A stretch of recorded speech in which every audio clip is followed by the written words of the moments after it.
আজ আমার ফার্মি মুরগিগুলোকে একটু ছেড়ে দিলাম। আমি একটু এই কিছু জায়গাটায় আমি একটু বালু করে রেখেছি ওদেরকে গোসল করানোর জন্য, যেন ওরা গোসল করতে পারে। এই ওরা ওখান থেকে বের হচ্ছে, বের হয়ে এখানে সবাই বালুর মধ্যে তারা গোসল করতেছে, ওদের শরীরটা পরিষ্কার করতেছে। ওরা তো আসলে আমাদের মতো পানির মধ্যে নেমে গোসল করে না, আমাদের বাথ টবের ভিতরে শুয়ে গোসল করে না। আমাদের মতো ওদেরকে আল্লাহ তাআলা এত সুযোগ সুবিধা দেয়নি, ওদেরকে আমাদের খেদমতের জন্য পাঠাইছে। ওরা আমাদেরকে ডিম দিবে, মাংস দিবে। এই যে তো অনেকগুলো ডিম এখানে আছে, রেগুলার সে দিচ্ছে, উপকার করে যাচ্ছে, সে মাংস দিচ্ছে। তাই আমি যদি তাদেরকে একটু সুযোগ সুবিধা করে না দেই, আমি যদি তাদেরকে একটু এই যে গোসল করার সুযোগটা না দেই, একটু ঘোরাফেরার সুযোগটা না দেই, আমি যদি ওদের সাথে কিছু সময়টা কাটাই, আমরা তো অনেক আজে বাজে জায়গায়ও আমরা আসলে সময় কাটাই, সেটা না কাটিয়ে এই যে আমার শুক্রবারের সকালটা আমি এখানে এসে ওদেরকে ছেড়ে দিলাম যে যাও, পুরো বাড়িটা ওদের জন্য মুক্ত করে দেই, তোমরা ঘোরো, তোমরা দেখো, তোমরা এটা এনজয় করো। কিন্তু ওদেরকে সুযোগ সুবিধা যদি আপনি না দেন, তাহলে আসলে ওরাও তো চলতে পারবে না। তো কাজে আমার মনে হয় কি, যে কর্মটা করে ওই কর্মের প্রতি যদি যত্নশীল হয়, তাহলে কোনোভাবেই একটা জাতি হোক, একটা মানুষ হোক, পিছিয়ে পড়ার কোনো অবকাশ নেই। আমার এখানে আমি দেখলাম যে এটা আমি সবার জন্য বলবো, যেন আমার আমার এই ফেসবুক লাইনে অনেক খামারি ভাইরা আছেন। হ্যাঁ, বিজনেস তো থাকবেই, বিজনেস থাকবে, এখানে অনেক চাওয়া পাওয়া, আপনার রিজিকের সন্ধান করবেন এর মাধ্যমে। বাট প্রত্যেকটা খামারির উচিত, বা প্রত্যেকটা আমার যারা বন্ধুরা আছেন, যারা আসলে এই যে পশু পাখি প্রেমিক যারা আছেন, তাদেরকে উদ্দেশ্যে আমি বলবো যে তারা এরকম যদি যত্নশীল না হয়, তাহলে আল্লাহ তালাও আমার মনে হয় কি তা একটা হয়, বেজার হয়ে যায় যে তোমারকে আমি তার ডিম, মাংস সব কিছু দিয়ে তোমার উপকারার্থে পাঠাইলাম, আর তুমি তাদেরকে একটু সুযোগ সুবিধা তোমার দিবা না, সেটা তো হতে পারে না। তবে আমার একটা জিনিস মনে হয় যে আমার ইসে লাগে, আমরা যে 2x2 একটা 2 ফুট স্কোয়ারের যে একটা খাঁচা বানানোর অনুমোদন বা যেভাবে দেওয়া হয়েছে, যে বা মুরগি উৎপাদনের জন্য বা ডিম উৎপাদনের জন্য, আমার মনে হয় এই ছোট্ট কুঠুরিতে কখনোই কোনো প্রাণীকে এভাবে আটকে রাখা উচিত নয়। কারণ কি, তাকে আমি কিছু উন্নত কান্ট্রিজে দেখছি বা দেশে দেখছি, যেখানে তারা কখনোই পশুকে এতটা আটকাইয়া, এত কষ্ট দিয়া তারা তার কাছ থেকে আমার পাওনাটা আদায় করে নেয় না, যে আমি তোমাকে ইচ্ছা মতো ব্রয়লার ফিড খাওয়াবো, তোমাকে এই খাবারটা খাওয়াবো, আর তুমি শুধু বসে বসে আমাকে ডিম দিবা, আর 2 মাস 6 মাস পরে তোমাকে জবে করে তোমার মাংসটা খেয়ে ফেলবো। আসলে এটা কোনো মানুষেরই আমার মনে হয় যে এটা উচিত নয়। কারণ প্রত্যেকের উচিত, আমার মনে হয়, এটা আমাদের মতামত ভিন্ন থাকতে পারে, আমার মনে হয় প্রত্যেক জিনিসের, প্রত্যেক প্রাণীর যেমন, আপনি যেমন স্বাধীনতা চাইবেন, প্রত্যেকটা প্রাণীর এরকম স্বাধীনতা দরকার আছে। তাদের জীবনের জন্য চলার পথটাকে কখনোই আটকাই রাখা উচিত নয়। তবে দেখতে হবে যে না, আমি ছেড়ে দিলাম, আমার জায়গা নেই, আমি করলাম, সেটা আলাদা কথা, তবে জায়গা করে নিতে হয়। যেমন আমি আমার এখানে যে খামারটা আমি যতটুকু করলাম, আমি আদর্শভাবে করছি কিনা আই ডোন্ট নো, আপনার সরকারি বা বেসরকারি কোনো প্রতিষ্ঠানের মতো আদর্শ খামার করছে কিনা আমি জানি না। তবে আমি এর স্বাধীনতার জন্য যেটা যতটুকু দরকার, আমি ঠিক অতটুকুই আমি এটা করছি বা করতেছি, যাতে তারা স্বাচ্ছন্দ্যে জীবনযাপন করতে পারে। এই স্বাধীনতাটা আপনার তাকে দিতে হবে। যেমন এই তারা খাচ্ছে, আমি একটা জায়গার মধ্যেই, এখানে আমি আপনাদের ভিডিও দেখেছিলাম যে সুন্দর আমি একটা জায়গা করে রাখছি, সেখানে ওরা মুক্তভাবে ঘুরে বেড়াবে, এবং নির্দিষ্ট টাইম 1 ঘন্টা বা 2 ঘন্টা থাকলে আবার আপনি তাকে এখানে নিয়ে আসেন। তো সেক্ষেত্রে ওরা সুন্দরভাবে জীবনযাপন করতে পারবে, ওর জীবনটা ভালো পরিচ্ছন্ন হবে, ওরা খুব সুস্থ সবল থাকবে। যে আমি যে এই যে লিটারটা দিছি, আপনার এখানে এডিটারটাকে কিন্তু আমি অনেক প্রতি মাসে একবার আমি এখানে যেটা ধানের যেটাকে তুষ বলা হয় সেটাকে দিয়ে আমি করে দেখি। এদের কত সুন্দর এখানে তারা যে এই যে এখানে এটা দেখা যাচ্ছে যে একেবারে ঝরঝরা আছে। এখানে তারা অর্থাৎ তার বসবাস উপযোগী করতে হবে। এইখানে আমি সুন্দর একটা ছাদ বানিয়ে দিয়েছি।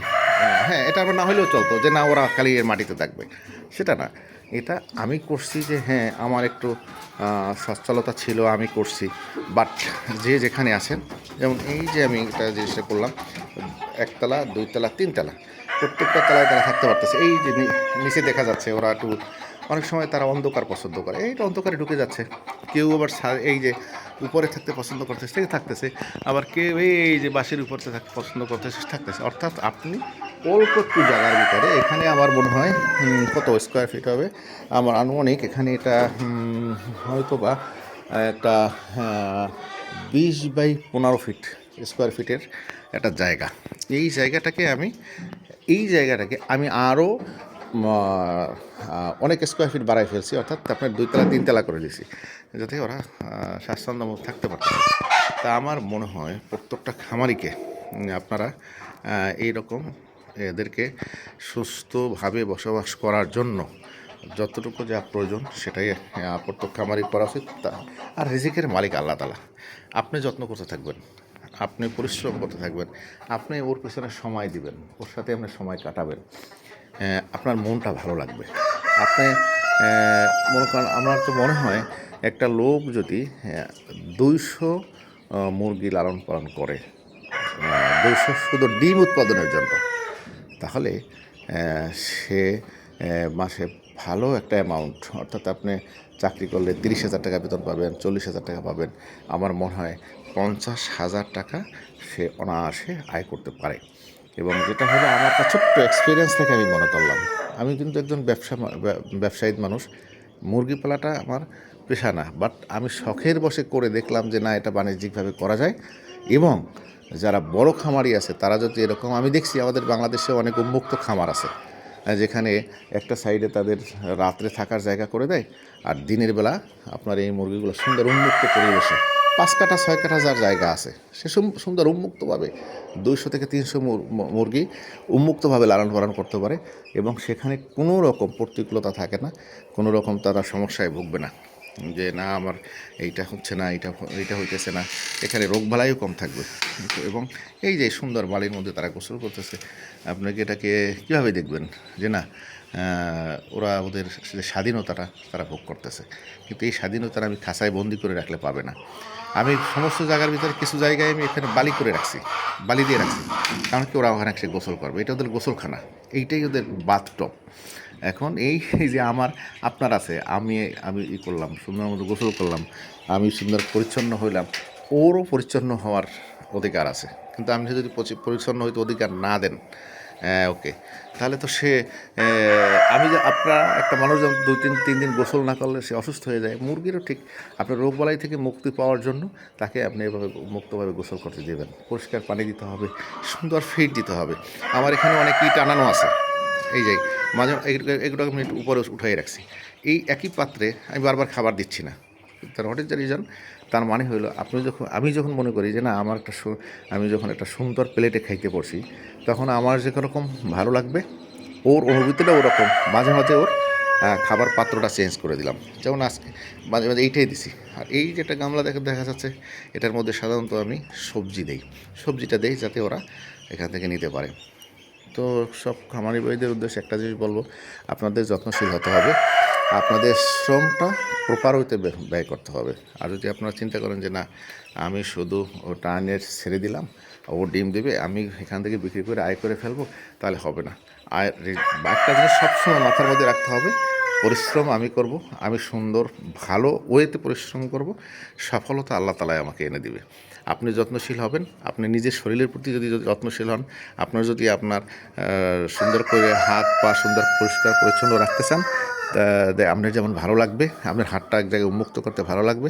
আর আপনার যদি নখগুলো বড় বড় থাকে, আপনার নখের গোড়ায় যদি ময়লা থাকে, তাহলে আপনি মানুষের সামনে যেমন আপনি প্রকাশ করতে আপনাকে ভালো লাগবে না, ঠিক তেমনি সমস্ত জিনিসগুলোই এরকম অন্যর ক্ষেত্রেও এটা মূল্যায়ন করতে হবে। এরাও এদেরকেও পরিষ্কার পরিচ্ছন্ন আমাদের রাখতে হবে, এদেরকে সুযোগ দিতে হবে। তাহলে দেখা যাবে যে না আপনার মনটা ভালো লাগবে, আল্লাহর মন ভালো আল্লাহ তাআলাও দেখবে যে না আমার বান্দা যখন ওকে আমার একটা প্রাণীকে আমি তাকে ভক্ষণ করতে দিয়েছি, খাইতে দিয়েছি, সে খাওয়াটাও সুন্দরভাবে খাইছে, যত্নশীল করে খাইছে, যত্নশীল করে লালন পালন করছে, তাহলে নিশ্চয়ই আমি তাকে সেখান থেকে তার একটা প্রতিদান আমি তাকে দিব। এটা আমি আল্লাহর মনের কথা আমি বললাম না, এটা আমি বললাম, এটা আমার অনুভূতির কথা, এইরকমই হতে পারে। তো আপনারা যত্নশীল হবেন। আপনাদের জন্য এই ভিডিওটা আসলে আমি একটু দীর্ঘায়িত আর করলাম না। আমার কিছু বক্তব্য আপনাদের কাছে খারাপ লাগতে পারে, ক্ষমা সুন্দর দৃষ্টিতে দেখবেন। বাট যত্ন আমরা ছোটোবেলা শুনতাম যে যত্ন করলে রত্ন মেলে। তো এই ছোটোবেলার যে উক্তিগুলো শুনতাম, এটা আসলে বুড়া বুড়িরা বলতো, কোত্থেকে কীভাবে বলতো জানি না, তারা পড়াশোনা করতো না। বাট এর ব্যাখ্যা এখন আপনি পাবেন। এই এই ছোটো দাদা দাদির কথা স্মরণ করলে তারা যে কথাগুলো বলতো, এই যে উক্তি যত্ন করলে রত্ন মেলে, এই আপনি যত্ন করবেন, যত্নশীল হবেন। আপনি যেখানে আছেন সেই জায়গাটার প্রতি আপনি যত্নশীল হন, আপনি সেই কাজের প্রতি যত্নশীল হন, তাহলে রিজিকের মালিক আল্লাহ তাআলা করে দিবে। তো সবাই ভালো থাকবেন, ভুল হলে ক্ষমা দৃষ্টিতে দেখবেন।